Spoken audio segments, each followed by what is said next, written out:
जय हिंद बच्चों, मैं अजय कुमार वाराणसी उत्तर प्रदेश से आपके अपने चैनल नौ सेक्शन पे स्वागत करता हूँ। बच्चों देखिए, मैंने ऑलरेडी आज सुबह राजकीय आश्रम पद्धति जिसे जयप्रकाश नारायण सर्वोदय विद्यालय भी कहते हैं, उसके फॉर्म आ गए हैं। तो इसे ध्यान रखिएगा, ये जो योजना है समाज कल्याण विभाग उत्तर प्रदेश द्वारा ये चलाई जाती है और पूरी डिटेल हम लोग देखने जा रहे हैं कि कैसे आप इसका ऑनलाइन फॉर्म भर सकते हैं। ठीक है, तो एकदम पूरा आराम से समझिएगा। दूसरी बात ये कि आप वीडियो के डिस्क्रिप्शन में इसका लिंक मैं दे दूंगा, जहां से आप खुद से मोबाइल के जरिए इस फॉर्म को भर पाएंगे।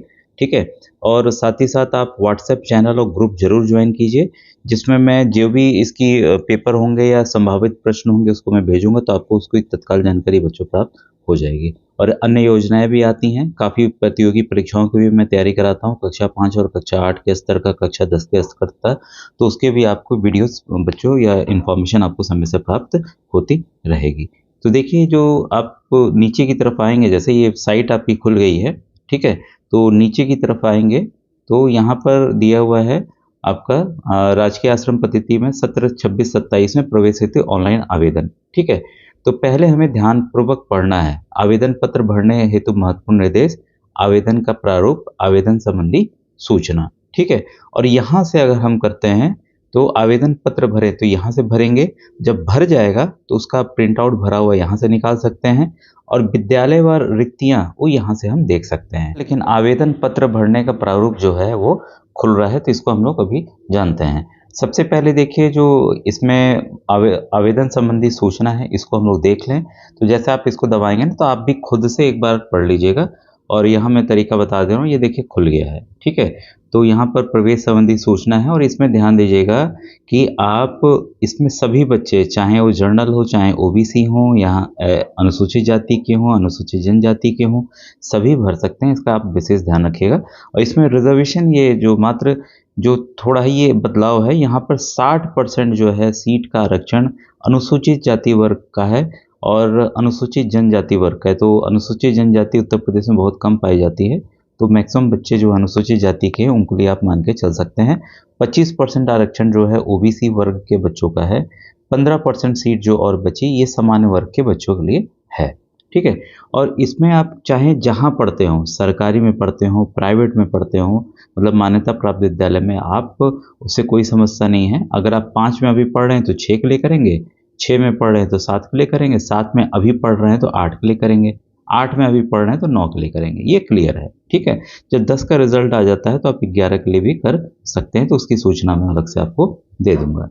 ठीक है, तो यहाँ पर देखिए दिया गया है 6, 7, 8, 9 में प्रवेश के लिए ऑनलाइन ऑफलाइन आवेदन आमंत्रित किए जाते हैं। ठीक है, तो मुख्य विशेषताएं देखिए, बालक बालिका हेतु पृथक आवासीय शिक्षा योजना है। ध्यान रखिएगा, विद्यालय की लिस्ट अभी जैसे आती है, मैं देखता हूँ पुरानी वीडियोस में तो मैंने दिखाया हुआ है, तो आश्रम पद्धति विद्यालय प्लेलिस्ट है, उसको मैं दिखा भी दूंगा, तो आप उसमें जाकर उसको देख लीजिएगा। ठीक है, मेरे ख्याल से वही अभी विद्यालय लगभग वही हैं इस समय। ठीक है, एनसीसी स्काउट गाइड ये है, मानसिक विकास सांस्कृतिक आयोजन है, निःशुल्क कोचिंग है, मुख्यमंत्री अभ्युदय योजना के तहत जिसमें आईआईटी, ठीक है, और नीट की तैयारी, डॉक्टर बनने की तैयारी कराई जाती है। तो ये सभी विद्यालयों में नहीं है जो मुझे सूचना प्राप्त है। ठीक है, जैसे वाराणसी में एक ही विद्यालय पे है, यहाँ टोटल 3 विद्यालय हैं। एक विद्यालय सीबीएसई बोर्ड से चलता है, बाकी 2 जो हैं वो यूपी बोर्ड से चलते हैं। तो सुविधा आपको मिलेगी, आप जिस भी बोर्ड में पढ़ना चाहें। और कैरियर काउंसलिंग की सुविधा उपलब्ध है। ठीक है, विशेष उपलब्धियों में देखिए, गुणवत्ता युक्त शिक्षा, जेईई नीट के छात्रों का चयन विभिन्न संस्थाओं द्वारा, ऑनलाइन कक्षाएं, ठीक है, विद्यालय में कंप्यूटर लैब वगैरह ये सब स्थापित, दरवेज काफ़ी तेज़ी से काम हुआ है इस पर। यूपी बोर्ड सीबीएसई बोर्ड द्वारा उच्च कोटि का परीक्षा परिणाम यहाँ पर आ रहा है। ठीक है, और यहाँ पर देखिए प्रवेश हेतु जो आय सीमा है ये जरूरी है। कुछ बच्चों के प्रश्न आ रहे थे कि सर ज़्यादा है तो क्या करें, तो ज़्यादा है तो भाई कैसे कैसे भर पाएंगे। इसमें जो आय सीमा है 46,080 रुपये है ग्रामीण क्षेत्रों के लिए वार्षिक, और शहरी क्षेत्र के लिए 56,460 रुपये वार्षिक है। तभी आप, मतलब ये अति गरीब, मतलब मान लीजिए परिवार के बच्चों हेतु ये जो समाज कल्याण विभाग इस पर काम कर रहा है, उस हिसाब से आप देख सकते हैं। बाकी योजनाएं तो 2.5 लाख वाली आपको पता है। आवेदन पत्र जो है आरंभ हो चुके हैं। ठीक है, अभी हम ऑनलाइन फॉर्म भी भर के दिखाऊंगा। आवेदन पत्र की अंतिम तिथि आपकी 20 फरवरी है, काफ़ी समय है। और एडमिट कार्ड आपका 10 मार्च को, और आयोजन आपका परीक्षा जो है, परीक्षा की डेट जो है 15 मार्च है। ठीक है। और तुरंत आपका रिजल्ट भी आ जाएगा, ठीक है। प्रकाशन हो जाएगा 23 मार्च को। मतलब कुल मिलाकर आप उसमें जाकर अपना ये अप्रैल में आप अपने नए स्कूल में होंगे अगर आप इसमें एडमिशन लेना चाहते हैं। और आवेदन की ऑफिशियल वेबसाइट ये है, तो डायरेक्ट आप इसको भी टाइप करके इस पर आ सकते हैं। ऐसे लिंक मैं डिस्क्रिप्शन में डाल दूंगा। अब देखिए मैं फिर से वापस उसी पेज पे आ गया हूँ, आवेदन पत्र भरने के महत्वपूर्ण निर्देश। तो पहले तो हमें जानना ज़रूरी था, तो अभी ये रिलोड, ये पेज अभी नहीं खुल रहा है, तो कोई बात नहीं, समस्या रहती है। आवेदन का प्रारूप देखें तो हाँ ये खुल रहा है, इसको कैसे कैसे हमें भरना है, ठीक है। बल्कि अभी हम इसको भर के मैं दिखाने वाला खुद हूँ आपको। अब हम देखिए यहाँ पर हम आते हैं, क्लिक हियर, आवेदन, ऑनलाइन आवेदन पत्र भरें। काफ़ी आसान है, मोबाइल से ही मैं दिखा रहा हूँ, आप मोबाइल से ही करेंगे इसको, ठीक है। अब देखिए ये आज की तारीख दिखा रहा है, आज का समय दिखा रहा है जब रात में 8:30 बजे मैं वीडियो बना रहा हूँ, ठीक है। और यहाँ पर नोट क्या है, सभी फील्ड्स में वैल्यू इंग्लिश में ही भरें, ठीक है, वैल्यू, ठीक है। तो व्यक्तिगत विवरण प्रदान करें, तो name as per school register, तो ध्यान दीजिएगा, ठीक है, कि 1 मिनट इंग्लिश वाला तो उसमें वैल्यू मतलब मेरे ख्याल से संख्या से है यहाँ पर, ठीक है, संख्या आपको यूज करनी है। और यहाँ पर देखिए नाम विद्यार्थी पंजिका के अनुसार, तो स्कूल में जो भी आपका नाम चल रहा हो आप यहाँ पे नाम वो टाइप कर देंगे, ठीक है। टाइप करना है, लिखना नहीं है, ऑफलाइन है नहीं है, ऑनलाइन है। मान लीजिए राम, ठीक है, तो हम कैपिटल में ही कर लेते हैं, राम हो गया, ठीक है। Date of birth as per register, जो स्कूल में आपका डेट ऑफ बर्थ है वो आप सेलेक्ट कर लेंगे। ऐसे ही ऐसे देखिए मैं एक आइडिया से आपको बता रहा हूँ, ठीक है। तो हमने 2008 सेलेक्ट कर दिया है। अब यहाँ देखिए क्या कह रहा है, यदि इस पॉइंट पे देखिए, यदि विद्यार्थी पंजिका एवं आधार में दोनों नाम और जन्मतिथि समान हो तो कृपया यहाँ क्लिक करें। समान है तो यहाँ करिए, ठीक है, नहीं है तो फिर आप इसको भरेंगे, ठीक है। तो जैसे मैं इसको छूता हूँ, ठीक है, ये ऑलरेडी देखिए इसने नाम और डेट ऑफ बर्थ आपका ले लिया है, ठीक है। अगर ये बाई चांस अलग है तब आपको यहाँ पर भरना पड़ेगा, ठीक है। कि आधार में नाम क्या है, वो हो सकता है राम कुमार हो, उसमें वर्मा हो, पटेल हो, सिंह हो, कुछ भी हो सकता है, ठीक है। तो उस हिसाब से भर देंगे, डेट ऑफ बर्थ उस हिसाब से फिर आप भर देंगे। अगर सेम है तो अधिकतर बच्चों का सबका सेम होता है तो इसको हम वैसे ही भर दे रहे हैं, ठीक है। इसके बाद देखिए जेंडर लिंग, वो भी बोल रहा है एज पर आधार। गलती से भी अगर आपका आधार में कुछ और लिंग है तब भी आप आधार के हिसाब से कीजिएगा, क्योंकि ये फॉर्म यही कह रहा है। तो बालक हमने एक कर दिया, राम बालक है। परिवार की आय क्या है, तो ग्रामीण क्षेत्र का बच्चा है तो इतने तक है, कि इससे ज़्यादा है तो आप फॉर्म भर ही नहीं पाएंगे, इतने तक है तो ये करेंगे। मोबाइल नंबर जो भी हो वो आप कर देंगे।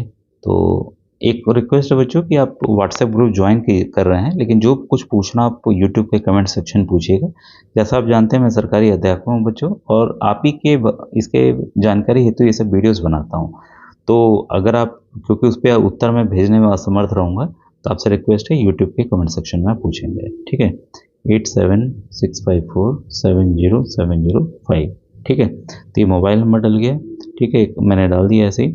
और आय सीमा इसमें देखिए, हाँ एक और इसमें दिया हुआ है, अगर आय सीमा अधिक है तब भी आप ये भर सकते हैं। इसको क्लियर रखिएगा जो मुझे समझ में आ रहा है, ठीक है। मान लीजिए हमने वार्षिक से ज़्यादा कर दिया कि भाई 2.5 लाख है, ठीक है। तो इसमें देखिए खोलने से ही पता चला कि इसमें उसका भी प्रावधान है, क्योंकि कुछ बच्चों ने पूछा था सर ज़्यादा है तो क्या करें, ठीक है। तो यहाँ पर देखिए कृपया बालक विद्यालय में बालिका का आवेदन ना करें और बालिका विद्यालय में किसी बालक का आवेदन ना करें। लड़कियों का स्कूल अलग है, लड़कों का अलग है, ये ध्यान रखिएगा, ठीक है। जैसे लड़कियों का स्कूल वाराणसी में नहीं, लेकिन गाजीपुर और जौनपुर में है। कृपया पोर्टल पर दी गई कक्षावार जाति वर्गवार रिक्तियां के अनुसार आवेदन करें। तो आवेदन आप रिक्तियां देख लेंगे, उस हिसाब से करेंगे, अन्यथा में की स्थिति में आपका आवेदन रद्द हो जाएगा। नोट 3 है, निर्धारित आय सीमा से अधिक, अगर इससे अधिक है, ग्रामीण में शहरी में से अधिक है, कि अभ्यर्थियों की मेरिट सूची रिक्तियों के शेष रहने की दशा में पृथक जारी की जाएगी। तो अगर सीट बची रह जाती है तभी आपका नंबर आएगा, ठीक है। तो आप फॉर्म एक हिसाब से आप भर सकते हैं जिनके भी आय सीमा ज़्यादा है, ठीक है। कृपया वर्ग जाति और प्रवेश हेतु कक्षा सावधानी पूर्वक भरे। तो मतलब ये विशेषकर देखिए 6 में तो हर जगह खाली है, हर एक उसमें खाली आप भर सकते हैं, लेकिन 7, 8, 9 के लिए आपको देखना होगा कि ओबीसी अगर आप एससी हैं तो उस स्कूल में खाली है कि नहीं है, ठीक है। ये क्लियर हो गया कि आप जो भी बच्चे हैं, लेकिन हाँ ये प्रेफरेंस दिया जाएगा जिनकी आय सीमा इतनी है, ठीक है। सीट बची रहती है बच्चों, जो मेरा अनुभव है, सीट बची रहती है, तभी देखिए आप जब आप देखेंगे तो हर एक कक्षाओं में खाली सीटें हैं, जबकि नवोदय वगैरह में ऐसा नहीं होता है। ठीक है, तो आपसे रिक्वेस्ट करूँगा जो भी स्कूल होंगे इसको विजिट कीजिएगा, जानकारी लीजिएगा, तभी एडमिशन के विषय में आप सोचिएगा। ठीक है, इसके बाद है कृपया अपने अध्ययनरत विद्यालय से परमानेंट एजुकेशनल नंबर प्राप्त करके अनिवार्य रूप से इस ऑनलाइन आवेदन फॉर्म में अंकित करें। बच्चों हर एक स्कूल को अब यूडाइस नंबर वगैरह है, कोड मिला हुआ है, पेन नंबर भी है। ठीक है, तो आप चाहे सरकारी में हो प्राइवेट में हो, ये PAN number permanent education number जो है वो भरना, मतलब सब बच्चों को मिल गया है और ये भरना अनिवार्य है, क्योंकि ये रेड स्ट्रिक में बना हुआ है। ठीक है, तो स्कूल के सर आपको देंगे, जहाँ पे भी आप पढ़ते हैं तो नंबर आप यहाँ पर डाल देंगे। ठीक है, फिर डिस्ट्रिक्ट प्रवेश के लिए पसंद का डिस्ट्रिक्ट। ठीक है, तो देखिए पूरे जो 75 जनपद हैं वो आ गया है, तो ये बच्चा वाराणसी का है तो मैंने वाराणसी यहाँ पे सेलेक्ट कर दिया है। और किस स्कूल में एडमिशन लेना चाहते हैं, तो आप देखिए अगर आप इसी से आपको अपने जनपद का भी पता चल जाएगा। ठीक है, आप जिस जौनपुर के हैं तो जौनपुर का पता चल जाएगा। यहाँ देखिए ऐसे ही आप में लिखा होगा, मैं दिखा देता हूँ।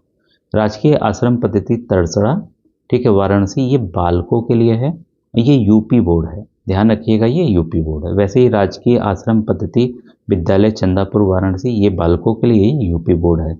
जैसे मैंने कहा था कि बनारस में लड़कियों का स्कूल नहीं है, तो इसी आधार पे कहा था, क्योंकि फॉर्म पिछले साल भी मैंने बताया था, उसके पहले मेरे स्कूल के बच्चे पढ़ रहे हैं। ठीक है, तो राजकीय आश्रम पद्धति सातों महुआ, ये सारनाथ लिखा है लेकिन ये पिंडरा वाले रास्ते में है, जब आप एयरपोर्ट की तरफ जाते हैं वाराणसी से बाबतपुर की तरफ जौनपुर वाले रूट में है। ठीक है, तो ये आपका सीबीएसई बोर्ड का है। ठीक है, तो इसी से आपको पता चल जाएगा, तो मैंने यहाँ सीबीएसई बोर्ड का चयन कर लिया। ठीक है, अगर आप देखिए मैं एक बार जौनपुर का दिखाता हूँ, या जौनपुर का अच्छे दिखाता हूँ। देखिए जौनपुर मैंने सेलेक्ट किया। ठीक है, तो जौनपुर में देखिए दो ही विद्यालय हैं, दोनों आपके यूपी बोर्ड ही हैं, यूपी बोर्ड हैं। एक बार गाजीपुर देखें लड़कियों का, फिर कहाँ पे गया, गाजीपुर। ठीक है, तो आप अपने अगल बगल ज़िले में भी आप सेलेक्ट कर सकते हैं। देखिए गाजीपुर का भी नहीं आ रहा है, तो हो सकता है अपडेट होगा। ठीक है, तो आप इस तरह से सेलेक्ट कर सकते हैं। ठीक है, तो मैं इसमें बच्चे को सेलेक्ट कर दे रहा हूँ। अब देखिए अगर आप ओबीसी से हैं तो ओबीसी सेलेक्ट करेंगे, एससी है तो एससी से सेलेक्ट करेंगे। ठीक है, बच्चा ओबीसी का है, मैंने ओबीसी कर दिया। किस कक्षा में प्रवेश लेना है, तो मान लीजिए मैंने 7 दिया। देखें कुछ ऑप्शन आ रहा है नहीं, मतलब मैं देखा खाली का ऑप्शन आ रहा है कि नहीं, अभी इसमें नहीं आ रहा है। ठीक है, फिर मैं चेक करूँगा वीडियो में एक बार फिर से कि लिस्ट दिखा रहा है कि नहीं दिखा रहा है। अब यहाँ देख रहे हैं पूर्ववर्ती कक्षा 5 में अध्ययनरत विद्यालय का जनपद। भाई ये बनारस का बच्चा है, तो अगर आप दूसरे जनपद में हैं तो आप अपने जनपद को उस तरह से चंदौली या कहीं के हैं तो आप उसको सेलेक्ट कर लेंगे। तो ये बच्चा वाराणसी में ही पढ़ रहा है तो वाराणसी कर लिया। तो विद्यालय का नाम और पता, तो जो भी हो, प्राइमरी स्कूल जो भी हो या कोई भी हो, तो आप उसको भर देंगे। अब यहाँ पर देखिए फैमिली का प्रोनाउन देना है, माता का नाम। ठीक है, माता का नाम जो भी हो, सीता देवी, सीता कुमारी, कुछ भी हो। फादर का नाम मान लीजिए श्याम है। ठीक है, तो आप उसको भर देंगे। ईमेल एड्रेस देखिए ये वैकल्पिक है, इसमें स्टार नहीं बना इसकी तरह, है तो दे दीजिए, नहीं तो मत दीजिए। ठीक है, यदि अभिभावक माता और पिता के अलावा अन्य हैं तो कृपया टिक करें। अगर आप मम्मी पापा के साथ नहीं चाचा चाची या किसी दादा दादी नाना नानी के साथ रहते हैं, मम्मी पापा के साथ नहीं है, तब आपको इसको टिक करना है, नहीं तो नहीं करना है। ठीक है, तो ऐसी कोई समस्या नहीं है, तब इसको हम टिक नहीं कर रहे हैं। ठीक है, यदि अभिभावक माता पिता के अलावा अन्य हैं तो कृपया टिक करें। ठीक है, जब अगर आप टिक करेंगे तो यहाँ पर फिर ये सगे संबंधी वगैरह का नाम आ जाएगा। ठीक है, तो इसके बाद है आपका, इसको मैं हटा दे रहा हूँ। और इसके बाद हम एड्रेस का डिटेल यहाँ पर भरेंगे, जहाँ के आप मूल निवासी हैं। जिला का चयन करेंगे तो जिला भाई अधिकतर बच्चों का वही जिला होता है जिस जिले से आप हैं, खसका के कर लेंगे। पिन कोड होगा, जो आप पिन कोड है आपका उसको आप भर देंगे। ठीक है, और अगर ऊपर का जो पता है वही पता नीचे भी है, ठीक है, वही पता आपका नीचे भी है, तो आप उसको टिक कर देंगे। अधिकतर बच्चे उसी गांव में हैं, मैं एक आइडिया के लिए आपको कर रहा हूँ। तो इसको जैसे करेंगे वही पता नीचे अपने आप से आ जाएगा। अब देखिए क्या अपलोड करना है, ध्यान दीजिएगा। यहाँ पर देखिए दिया हुआ है महत्वपूर्ण नोट, अपलोड किए गए, एक मिनट रुकिए, इसको अपलोड किए जाने वाले फोटो एवं हस्ताक्षर के फाइल का नाम व्हाट्सएप नाम से ना हो और नाम में स्पेशल कैरेक्टर भी न रखिए। ठीक है, कुछ नहीं, जो आप फ़ोटो खींच रहे हैं ना अपने मोबाइल में फ़ोटो खींचिएगा और वो 100 KB का होना चाहिए, 100 KB का होना चाहिए। ठीक है, स्कैनर ऐप आता है, स्कैन कर लीजिए। क्या कीजिए, इसमें क्या करना है, विद्यार्थी का फ़ोटो, तो कैमरे से फ़ोटो खींच लीजिए दीवार, साफ दीवार के सामने सीधा अच्छे से खड़ा करके रोशनी में। उसके बाद जेपीजी फॉर्मेट भी हमें चाहिए, तो JPG reducer app play store पे कर लीजिएगा, रिड्यूसर ऐप। या ओकेन स्कैनर से तो डायरेक्ट साइज भी वो कम कर देता है अगर आपको चलाने आए उसे तब, नहीं तो आप कैमरे से फ़ोटो कीजिए और JPG reducer app play store से डाउनलोड कीजिए, वो फ़ोटो आपका छोटा कर देगा 100 KB से नीचे, ठीक है। फिर वो गैलरी से आप यहाँ अपलोड कर दीजिए, ठीक है। यहाँ पर विद्यार्थी के फ़ोटो के अलावा कुछ और अपलोड आपको ऊपर नहीं करना है। जो अब तो मोबाइल अच्छे आ रहे हैं, 2-2 MB से ज़्यादा के रहते हैं, तो आपको उसको छोटा करना पड़ेगा। ब्लर फोटो नहीं होनी चाहिए, धुंधली नहीं होनी चाहिए, साफ होनी चाहिए, ठीक है। यहाँ पर बच्चा अब सिग्नेचर कैसा है वो भी देखिए 100 KB का होना चाहिए फाइल जो है, ठीक है। तो उसके लिए क्या करेंगे, एक सफ़ेद पन्ना ले लीजिएगा, बच्चे से उस पर लिखवा लीजिएगा, फिर मोबाइल से फ़ोटो खींच के फिर वही जो मैंने बताया जेपीजी रिड्यूसर ऐप या फ़ोटो रिड्यूसर ऐप, उससे छोटा फाइल करके इसको यहाँ अपलोड कर दीजिएगा, ठीक है।